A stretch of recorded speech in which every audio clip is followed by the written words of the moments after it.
ಹಬ್ಬ ಮುಗಿದೋಗ್ಬಿಡುತ್ತೆ. ನಿನ್ನೂ ಹಾಲು ಎತ್ಕೊ ಬಂದಿಲ್ಲ. ಕೆಲವರು ಸಿಂಪಲ್ ಆಗಿ ನಮ್ಮ ತರ ಪೂಜೆ ಮಾಡ್ತಾ ಇರ್ತಾರೆ. ಏನೇ ಅಂದ್ರೂ ಮನೇಲಿ ಮಾಡಿರೋದು ತಿನ್ನೋದಕ್ಕೆ ತುಂಬಾ ಚೆನ್ನಾಗಿರುತ್ತೆ. ಸರಿನಾ, ಇವಾಗ ನೀನ್ ಮಾಡ್ತಾರ ಕೆಲಸ ಮನೆಯಲ್ಲಿ ಮಾಡೋದಕ್ಕೆ ಆಗಲ್ಲ, ಹೋಯ್ತು. ಇವಾಗ ನೀನ್ ಬಂದಿದ್ಯಾ ದಿನ ಇವತ್ತು ನಮ್ಮ ಮನೆಗೆ ಗೆಸ್ಟ್ ಮೇಲೆ ಗೆಸ್ಟ್. 2 ಸಲ ಓಡಾಡೋಕ್ಕೂ ಮುಂಚೆ ನನ್ನ ರಂಗೋಲಿ ಒಂದು ವಿಡಿಯೋ ಮಾಡ್ಕೋಬೇಕು. ನಿನಗೆ ಇರೋದು ಎಷ್ಟು ದೊಡ್ಡ ಬಾಯಿ. ಎಲ್ರಿಗೂ ನಮಸ್ಕಾರ. ಗೆಳತಿ ದಿನಚರಿಗೆ ನಿಮ್ಮೆಲ್ಲರಿಗೂ ಸ್ವಾಗತ. ಎಲ್ರಿಗೂ ಕೂಡ ಮಕರ ಸಂಕ್ರಾಂತಿ ಹಬ್ಬದ ಶುಭಾಶಯಗಳು. ಹಬ್ಬನ ಎಲ್ಲರೂ ಹೇಗೆ ಆಚರಣೆ ಮಾಡಿದ್ರಿ? ಎಲ್ಲರೂ ಕೂಡ ತುಂಬ ಚೆನ್ನಾಗಿ ಆಚರಣೆ ಮಾಡಿರ್ತೀರ. ನಾನು ಕೂಡ ಅಷ್ಟೇ ತುಂಬ ಚೆನ್ನಾಗಿ ಮತ್ತು ಸಿಂಪಲ್ ಆಗಿ ಪೂಜೆ ಎಲ್ಲ ಆಯಿತು, ಹಬ್ಬ ಕೂಡ ಆಯಿತು. ಸಂಜೆ ಆಗ್ತಾ ಆಗ್ತಾ ಹಬ್ಬನೇ ಮುಗಿದೋಗ್ಬಿಡುತ್ತೆ. ಇನ್ನೇನಿರುತ್ತೆ, ಬೆಳಗ್ಗೆ ಬೇಗ ಎದ್ದೇಳ್ತೀವಿ, ಸ್ನಾನ, ಪೂಜೆ, ದೇವಸ್ಥಾನಕ್ಕೆ ಹೋಗಿ ಬರೋದು, ಹಬ್ಬದ ಅಡುಗೆ ಮಾಡಿ ಊಟ ಮಾಡೋದು, ಇಷ್ಟೇ ಮುಗಿದೋಗುತ್ತೆ ಹಬ್ಬ. ಆದರೆ ಹಳ್ಳಿಗಳ ಕಡೆ ತುಂಬ ಚೆನ್ನಾಗಿರುತ್ತೆ ಅಲ್ಲ. ಸಂಜೆ ಮೇಲೆ ದನಗಳಿಗೆ, ಹಸುಗಳಿಗೆಲ್ಲ ಚೆನ್ನಾಗಿ ಸ್ನಾನ ಮಾಡಿಸಿ ಅಲಂಕಾರ ಮಾಡಿ ಕಿಚ್ಚಾಯಿಸೋದು, ಅದೆಲ್ಲ ನೋಡೋದಕ್ಕೆ ತುಂಬ ಚೆನ್ನಾಗಿರುತ್ತೆ. ಯಾರೆಲ್ಲ ನೋಡಿದ್ದೀರಾ ಕಮೆಂಟ್ಸಲ್ಲಿ ತಿಳಿಸಿ. ಹಾಗೆಯೇ ಪುಟ್ಟ ಪುಟ್ಟ ಹೆಣ್ಮಕ್ಳಿಗೆ ಚೆನ್ನಾಗಿ ರೆಡಿ ಮಾಡಿ ಎಳ್ಳು ಬೀರಿಸೋದು, ಅದೆಲ್ಲ ಚೆನ್ನಾಗಿರುತ್ತೆ. ಒಬ್ಬೊಬ್ಬರ ಮನೆಯಲ್ಲಿ ಒಂದೊಂದು ರೀತಿ ಆಚರಣೆ ಇರುತ್ತೆ. ಕೆಲವರು ಸಾಂಪ್ರದಾಯಿಕವಾಗಿ ಎಲ್ಲ ಆಚರಣೆ ಮಾಡ್ತಾ ಬರ್ತಾರೆ, ಇನ್ನು ಕೆಲವರು ಸಿಂಪಲ್ ಆಗಿ ನಮ್ಮ ಥರ ಪೂಜೆ ಮಾಡ್ತಾ ಇರ್ತಾರೆ. ನಮ್ಮ ಮನೇಲಿ ಯಾವ ಹೆಣ್ಮಕ್ಳು ಇಲ್ಲ ಎಳ್ಳು ಬೀರ್ಸೋದಕ್ಕೆ. ಎಳ್ಳು ಬೆಲ್ಲ ಅದೆಲ್ಲ ಏನು ಮನೆಯಲ್ಲಿ ಮಾಡಿಲ್ಲ, ರೆಡಿಮೇಡಾಗಿ ತರಿಸಿದ್ದೆ ಪ್ಯಾಕೆಟು.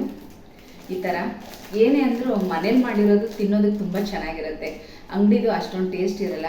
ಬರೀ ಇದರಲ್ಲಿ ಆ ಸಕ್ಕರೆನೇ, ಕಲ್ಲು ಸಕ್ಕರೆ ದಪ್ಪ ದಪ್ಪ ಇರುತ್ತಲ್ಲ, ಅದೇ ಜಾಸ್ತಿ ಇರುತ್ತೆ, ತಿನ್ನೋದಕ್ಕಾಗಲ್ಲ. ಆದರೆ ಏನು ಮಾಡೋದು, ಮನೇಲಿ ಹೆಣ್ಮಕ್ಳಿದ್ರೆ ಎಲ್ಲ ಮಾಡಿಕೊಂಡು ಅವ್ರ ಕೈಲಿ ಎಳ್ಳು ಬೀರಿಸೋದು ತುಂಬ ಚೆನ್ನಾಗಿರುತ್ತೆ. ಸುಮ್ಮನೆ ಒಂದು 3-4 ಪ್ಯಾಕೆಟ್ ತರಿಸಿದ್ದೆ ಅಷ್ಟೇ. ಯಾರಾದರೂ ಮನೆಗೆ ಬಂದಾಗ ಕುಂಕುಮದ ಜೊತೆ ಕೊಡೋಣ ಅಂತ ಹೇಳಿ. ಇನ್ನು ಇದೊಂದು ಪ್ಯಾಕೆಟ್ ಉಳಿದಿದೆ. ಮತ್ತು ನಾಳೆ ಅಂಗಡಿಗೆ ಹೋದರೆ ಅಲ್ಲಿ ಫ್ರೆಂಡ್ಸ್ ಎಲ್ಲರೂ ಕೊಡ್ತಾ ಇರ್ತಾರೆ, ಅವರೆಲ್ಲ ಮನೆಯಲ್ಲಿ ಮಾಡಿರ್ತಾರೆ. ಹಾಗಾಗಿ ತಿನ್ನೋರಿದ್ರೆ ಮಾಡ್ಬೋದು, ಇಲ್ಲ ಅಂದರೆ ಮಾಡಿ ಯಾಕೆ ವೇಸ್ಟ್ ಮಾಡಬೇಕು. ಪೂಜೆಗೆ ಎಷ್ಟು ಬೇಕೋ ಅಷ್ಟು ಮಾತ್ರ ಅಂಗಡಿಯಿಂದನೇ ರೆಡಿಮೇಡ್ ತರಿಸ್ಕೊಂಡಿದ್ದೆ. ಅಮ್ಮ ಹತ್ರದಲ್ಲೇ ಇದ್ದರು. ನಮ್ಮ ಅನ್ಸಿಕ ಕೈಲಿ ಎಳ್ಳು ಬೀರ್ಸೋದಕ್ಕೆ ಅಂತೆಲ್ಲ ಮನೇಲೇ ಮಾಡ್ತಾಯಿದ್ರು. ಈಗಲೂ ಕೂಡ ಮಾಡಿದ್ದಾರೆ. ನಾಳೆ ಕಳಿಸ್ತಾರೆ. ತಮ್ಮ ಇಲ್ಲಿ ಬರುವಾಗ ತೊಗೊಂಡು ಬರ್ತಾನೆ. ಹಾಗಾಗಿ ಇನ್ನು ಬೇರೆಯವ್ರು ಕೊಡೋದೇ ಎಷ್ಟೊಂದು ಸಿಗುತ್ತಲ್ಲ ಅಂತ ಹೇಳಿ ನಾನೇನು ಜಾಸ್ತಿ ಮಾಡೋದಕ್ಕೆ ಹೋಗಿಲ್ಲ. ಬನ್ನಿ, ಇವತ್ತು ನಮ್ಮ ಮನೇಲಿ ಪೂಜೆ ಎಲ್ಲ ಹೇಗಾಗಿದೆ ಅನ್ನೋದನ್ನ ಚಿಕ್ಕದಾಗಿ ಶೇರ್ ಮಾಡಿದ್ದೀನಿ, ನೋಡ್ಕೊಂಡು ಬನ್ನಿ. ತುಂಬ ಚೆನ್ನಾಗಿರುತ್ತೆ. ಹಬ್ಬದ ದಿನ ಇವತ್ತು ನಮ್ಮ ಮನೆಗೆ ಗೆಸ್ಟ್ ಮೇಲೆ ಗೆಸ್ಟ್. ಯಾರು ಅಂತ ಅನ್ಕೊಂಡಿದ್ದೀರಾ? ವಿಡಿಯೋ ನೋಡಿ ನಿಮಗೆ ಗೊತ್ತಾಗುತ್ತೆ.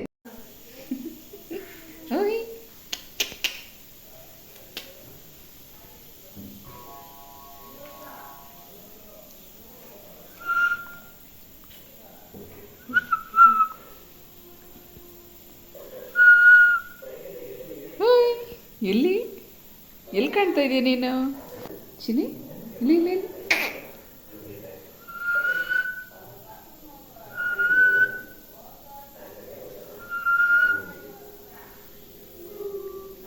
ನಮ್ಮ ಮನೆ ಓನರ್ ಆಂಟಿಯವರು ಸಾಕಿರೋ ಅಂತ ಗಿಣಿಮರಿ ತುಂಬ ಚೆನ್ನಾಗಿದೆ. ಇದು 2ನೇ ಸಲ ನನ್ನ ಹತ್ರ ಬಂದಿರೋದು.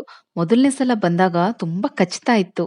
ಆಮೇಲೆ ಅವ್ರು ಹೇಳ್ತಾ ಇದ್ರು ಕಚ್ಚಬಾರ್ದು, ಅಕ್ಕನ ಹತ್ರ ಹೋಗ್ಬೇಕು ಅಂತ ಹೇಳ್ಕೊಡ್ತಾ ಇದ್ರು. ಇವಾಗ ನೋಡಿ ಅದು ಎಷ್ಟು ಚೆನ್ನಾಗಿ ಮಾತು ಕೇಳುತ್ತೆ ಅಂತ. ಇವತ್ತು ಮಕ್ಕಳ ಜೊತೆ ಬಂದಿದೆ. ಓನರ್ ಆಂಟಿ ಅವರ ಮೊಮ್ಮಕ್ಕಳು ಇಬ್ರು ಬಂದಿದ್ದಾರೆ. ಅಮ್ಮು ಸೋ ಕ್ಯೂಟ್. ಅವಳಿಗೆ ಲಂಗ ಬ್ಲೌಸ್ ಎಲ್ಲ ಹೊಲ್ಕೊಟ್ಟಿದ್ದೆ, ಆ ವಿಡಿಯೋ ಕೂಡ ನೀವು ನೋಡಿರ್ತೀರಾ. ಇವತ್ತು ಅದನ್ನೇ ಹಾಕೊಂಡಿದ್ದಾಳೆ. ಚಳಿ ಅಂತ ಮೇಲೆ ಸ್ವೆಟರ್ ಎಲ್ಲ ಹಾಕೊಂಡಿದ್ದಾಳೆ ಅಷ್ಟೇನೆ. ಅವರು ಕ್ರಿಶ್ಚಿಯನ್ನು, ಆದ್ರೆ ಇವಳಿಗೆ ನಾನು ಮಾಡೋ ಪೂಜೆ ಎಲ್ಲ ಇಷ್ಟ ಆಗುತ್ತೆ. ಪೂಜೆ ಮಾಡೋ ಟೈಮ್ಗೆ ಅವಳು ಬಂದಾಗ ನಾನು ಹಾಗೆ ಕಳ್ಸೋದಿಲ್ಲ. ಕುಂಕುಮ ಕೊಡೋದು, ಹೂ ಮುಡ್ಸೋದು, ಏನಾದ್ರೂ ಹಣ್ಣು ಸ್ವೀಟು ಕೊಟ್ಟು ಕಳಿಸ್ತಾ ಇರ್ತೀನಿ. ಅದೆಲ್ಲ ಅವಳಿಗೆ ತುಂಬಾ ಇಷ್ಟ ಆಗುತ್ತೆ. ಚಾಕ್ಲೇಟ್ ತಿಂತೈತೆ. ಇವತ್ತು ಮನೇಲೇ ಇದ್ದೀನಿ ಅಂತ ಹೇಳಿ ಅಣ್ಣ ತಂಗಿ ಇಬ್ರು ಬಂದಿದ್ದಾರೆ. ಬೆಳಗ್ಗೆನೆ ಬಂದಿದ್ದಾರೆ ನಮ್ಮ ಮನೆಗೆ. ಬರುವಾಗ ಈ ಗಿಣಿ ಮರಿನೂ ತಗೊಂಡ್ ಬಂದಿದ್ದಾರೆ. ಅದ್ ಎಷ್ಟ್ ಚೆನ್ನಾಗಿ ಆಟ ಆಡ್ಕೊಂಡಿತ್ತು ಅಂದ್ರೆ, ಒಬ್ರ ಮೇಲಿಂದ ಒಬ್ರ ಮೇಲೆಗೆ ಓಡಾಡ್ಕೊಂಡು ಭುಜದ ಮೇಲೇನೆ ಕೂತ್ಕೊಳ್ಳುತ್ತೆ. ನನಗ್ ಬೇರೆ ಕೆಲ್ಸ ಆಗ್ತಾ ಇಲ್ಲ, ಭಯ ಆಗ್ತಾ ಇತ್ತು. ಅಡಿಗೆ ಎಲ್ಲ ಮಾಡ್ತಾ ಇದ್ದೀನಿ, ಎಲ್ಲಿ ಬಿಸಿ ಪಾತ್ರೆ ಮೇಲೆ ಅದೇನಾದ್ರೂ ಎಗರು ಬಿಡುತ್ತೋ ಏನೋ ಅಂತ ತುಂಬಾ ಭಯ ಆಗ್ತಾ ಇತ್ತು. ಈಗ ನಂದು ಪೂಜೆ ಕೂಡ ರೆಡಿ ಆಗಿದೆ, ನೈವೇದ್ಯನೂ ಕೂಡ ಎಲ್ಲ ರೆಡಿ ಆಗಿದೆ. ಎಲ್ಲಾನು ಈ ರೀತಿ ಕಪ್ಗಳಲ್ಲಿ ಹಾಕೊಂಡು ಒಂದು ಅಡಕೆ ತಟ್ಟೆನಲ್ಲೇ ಇಟ್ಕೊಂಡಿದ್ದೀನಿ. ಈಗ ಇದನ್ನ ಮೊದಲು ದೇವ್ರ ಮನೇಲಿ ಇಟ್ಟು ದೇವ್ರ ಪೂಜೆ ಮಾಡ್ಕೊತಾ ಇದ್ದೀನಿ. ಪೂಜೆ ಹೇಗಾಗಿದೆ ಅಂತ ನೋಡಿ. ಸಿಂಪಲ್ ಆಗಿ ಪೂಜೆ ಮಾಡಿರೋದು. ಸಂಕ್ರಾಂತಿ ಹಬ್ಬ ಅಂದ್ರೆ ಇನ್ನೇನ್ ವಿಶೇಷತೆ ಇರುತ್ತೆ? ಕಬ್ಬು, ಸಿಹಿ ಗೆಣಸು, ಸಿಹಿ ಪೊಂಗಲ್ಲು, ಇದೇ ಅಲ್ವಾ ವಿಶೇಷ. ಎಳ್ಳು, ಬೆಲ್ಲ ಇದನ್ನೆಲ್ಲ ನೈವೇದ್ಯಕ್ಕಿಟ್ಟು ಈ ರೀತಿ ಪೂಜೆ ಮಾಡಿದ್ದೀನಿ. 10:30 ಅಷ್ಟೊತ್ತಿಗೆ ನಂದು ಪೂಜೆ ಎಲ್ಲ ಮುಗೀತು. ಮನೇಲಿ ಈಗ ಪೂಜೆ ಎಲ್ಲ ಮುಗಿಸಿ ಈಗ ಸೂರ್ಯನಿಗೆ ಪೂಜೆ ಮಾಡಬೇಕು, ಅದಕ್ಕೆ ಕೂಡ ರೆಡಿ ಮಾಡ್ಕೊತಾ ಇದ್ದೀನಿ. ಅದಕ್ಕೂ ಅಷ್ಟೇ ಇದೇ ತರ ಅಡಕೆ ತಟ್ಟೆನಲ್ಲೇನೆ ಒಂದು ಕಪ್ನಲ್ಲಿ ನೈವೇದ್ಯ ಏನೇನ್ ಮಾಡಿದ್ದೀನಿ ಅದನ್ನೆಲ್ಲನೂ ಕೂಡ ಜೋಡಿಸ್ಕೊಂಡು ಹೊರಗಡೆ ಬಿಸಿಲು ಎಲ್ಲಿ ಕಾಣಿಸುತ್ತೋ ಅಲ್ಲಿಟ್ಟು ಪೂಜೆ ಮಾಡ್ಕೋಬೇಕು. ಈಗ ನೋಡ್ತಾ ಇದ್ದೀನಿ, ಯಾಕಂದ್ರೆ ನಾನು ಪೂಜೆ ಮಾಡೋಷ್ಟೊತ್ತಿಗೆ ನಮ್ಮ ಮನೆ ಹೊಸ್ಲು ತನಕ ಇರುತ್ತೆ ಬಿಸಿಲು. ಬೆಳಗ್ಗೆನೇ ಬಿಸಿಲು ಅಲ್ಲಿ ತನಕನೂ ಬರುತ್ತೆ. ಇದು ನಮ್ಮನೆ ಈಶಾನ್ಯ ಮೂಲೆ. ನಾನು ತೋರಿಸಿದ್ದೀನಿ ಹಿಂದಿನ ವಿಡಿಯೋಗಳಲ್ಲೂ ನಿಮಗೆ. ಆ ಜಾಗದಲ್ಲಿ ಹೊಸ್ಲು ತನಕನೂ ಬಿಸಿಲು ಬರುತ್ತೆ. ನಾನು ಮನೇಲಿ ಪೂಜೆ ಎಲ್ಲ ಮಾಡಿಕೊಂಡು ಎಲ್ಲ ರೆಡಿ ಮಾಡ್ಕೊಳ್ಳೋಷ್ಟೊತ್ತಿಗೆ ಆಲ್ಮೋಸ್ಟ್ ಆ ಗೋಡೆ ಹತ್ತತ್ರ ಬಿಸಿಲು ಹೊಟ್ಟೋಗ್ಬಿಟ್ಟಿದೆ. ಇನ್ನು ಹಾಗೆ ಹಿಂದಕ್ಕೆ ಹೊಟ್ಟೋಗುತ್ತೆ ಅಂತ ಹೇಳಿ ಬೇಗ ಬೇಗ ಎಲ್ಲ ರೆಡಿ ಮಾಡಿ ಇಟ್ಕೊಂಡು ಪೂಜೆನ ಶುರು ಮಾಡ್ಕೊಂಡಿದ್ದೀನಿ. ಆ ಬಿಸಿಲು ಬಿದ್ದಿರೋ ಜಾಗದಲ್ಲಿ ಸ್ವಲ್ಪ ನೀರು ಹಾಕಿ ರಂಗೋಲಿ ಹಾಕಿ ಅಲ್ಲೊಂದು ಚಿಕ್ಕ ಮಣೆ ಇಟ್ಟು ಅದ್ರ ಮೇಲೆ ಮಾಡಿರೋಂಥ ನೈವೇದ್ಯನೆಲ್ಲನೂ ಜೋಡಿಸಿ ಸೂರ್ಯನಿಗೆ ಪೂಜೆ ಮಾಡ್ಕೊಂಡಿದ್ದೀನಿ. ಹಾಗೆ ಒಂದು ತಾಮ್ರ ಚೆಂಬಲ್ಲಿ ನೀರಿಟ್ಟಿದ್ದೆ, ಅದನ್ನು ಅರ್ಘ್ಯನ ಅರ್ಪಿಸಿ ಪೂಜೆ ಎಲ್ಲ ಆಯಿತು. ಬೆಳಗ್ಗೆ ಟಿಫನ್ ಆಯಿತು, ಮಧ್ಯಾಹ್ನ ಊಟ ಆಯಿತು, ಅವರೆಕಾಯಿ ಸಾಂಬಾರು, ಅನ್ನ, ಸ್ವಲ್ಪ ಸೈಡ್ ಡಿಶ್ಗೆ ಕುಂಬಳಕಾಯಿ ಮತ್ತು ಅವರೆಕಾಯಿ ಹಾಕಿ ಮಾಡಿರೋಂಥ ಪಲ್ಯ. ಇನ್ನು ಪಾಯಸ ಈ ಥರದ್ದೆಲ್ಲ ಮಾಡಿದ್ರೆ ಜಾಸ್ತಿ ಯಾರು ತಿನ್ನೋದಿಲ್ಲ. ಹಾಗಾಗಿ ಇಷ್ಟೇ ಅಡುಗೆನ ಮಾಡ್ಕೊಂಡಿದ್ದೆ ನಾನು. ಈಗ ಸಂಜೆ ತುಳಸಿ ಮುಂದೆ ಮತ್ತೆ ದೇವ್ರ ಮನೆಗೆಲ್ಲ ದೀಪ ಹಚ್ಚಬೇಕು. ಈಗ ಸಂಜೆ 5:45 ಆಗಿದೆ. ಇವತ್ತಂತೂ ನಮ್ಮ ಮನೆಗೆ ಗೆಸ್ಟ್ ಮೇಲೆ ಗೆಸ್ಟು. ಯಾರು ಅಂತ ನೋಡ್ತಾ ಇದ್ದೀರಾ ನೋಡಿ. ಬೆಳಗ್ಗೆ ಎಲ್ಲ ಗಿಣಿ ಬಂದು ಹೋಯ್ತು, ಈಗ ಬೆಕ್ಕು ಬಂದಿದೆ. ಬೆಕ್ಕು ಯಾವಾಗಲೂ ತಾನಾಗೆ ಮನೆಗೆ ಬರೋದು ಒಳ್ಳೇದು ಅಂತಾರೆ. ಬಾ ಇಲ್ಲಿ ಬಾ ಬಾಯ್. ಸಂಗೀತ ಆಂಟಿ ಫೋನಲ್ಲಿ ಮಿಯಾವ್ ಮಿಯಾವ್ ಅಂದರೆ ಕಿವಿನ ಹಿಂಗೆ ಹಿಂಗೆ ಆಡಿಸ್ಕೊಂಡು ಹುಡುಕ್ತಾ ಐತೆ ಯಾರು ಅಂತಾರದು ಅಂತ.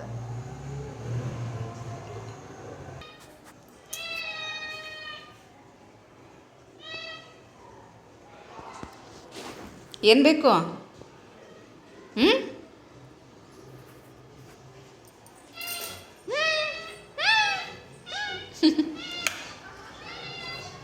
ನಾನು ಇನ್ನೂ ಹಾಲು ಎತ್ಕೊ ಬಂದಿಲ್ಲ.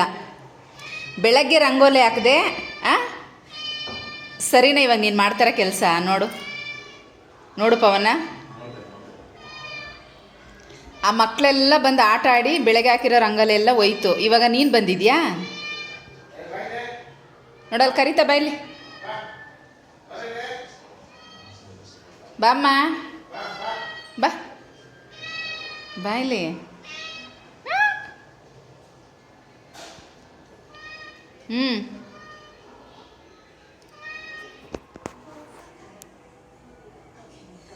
ಅಲ್ಲೇ ಕುತ್ಕೋತೀಯಾ? ಅಲ್ಲೇ ಕುತ್ಕೋಬೇಕಾ? ನೀನು ಇನ್ನೊಂದೆರಡು ಸಲ ಓಡಾಡೋಕ್ಕೂ ಮುಂಚೆ ನನ್ನ ರಂಗೋಲಿ ಒಂದು ವಿಡಿಯೋ ಮಾಡ್ಕೋಬೇಕು.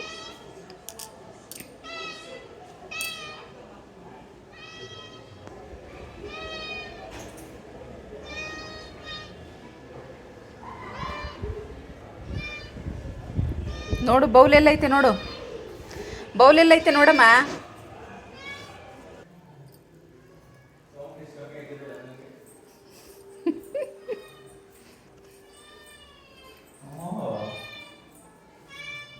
ಎಲ್ಲಿದೆಯಾ? ಕಾಣಿಸ್ತಾನೆ ಇಲ್ಲ. ಒಬ್ಬೊಬ್ಬೊಬ್ಬ ಸಾಕ ಬಾಯಿ? ನಿನಗೆ ಇರೋದೆಷ್ಟು ದೊಡ್ಡ ಬಾಯಿ? ನಿನಗೆ ಇರೋದೆಷ್ಟು ದೊಡ್ಡ ಬಾಯಿ? ನಡಿ ನಡಿ, ಅಲ್ಲೇ ನಡಿ. ನೀನು ರಂಗೋಲಿ ಮೇಲೆ ಓಡಾಡಬೇಡ. ನಡಿ ನಡಿ ನಡಿ, ಆ ಕಡೆ ನಡಿ. ಇಲ್ಲಿ ಬಾ. ಏಕೆ ಹೊಟ್ಟೆ ಅಷ್ಟೊಂದು ಹಶ್ವಾಗ್ಬಿಟ್ಟೈತೆ ನಿಂಗೆ ಇವತ್ತು?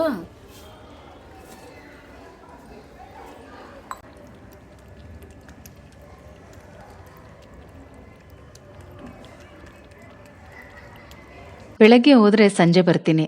ಪ್ರತಿದಿನ ನಾನು ಬೆಳಗ್ಗೆ ಮನೇಲಿ ಇರುವಾಗ್ಲೇನೆ ಬರುತ್ತೆ. ಈ ರೀತಿ ಹಾಲು ಹಾಕಿದ್ರೆ ಕುಡ್ಕೊಂಡು ಹೋಗುತ್ತೆ. ನಮ್ಮನೆ ಕೆಳಗಡೆ ಮನೆಯವರು ಸಾಕಿರುವಂತ ಬೆಕ್ಕು.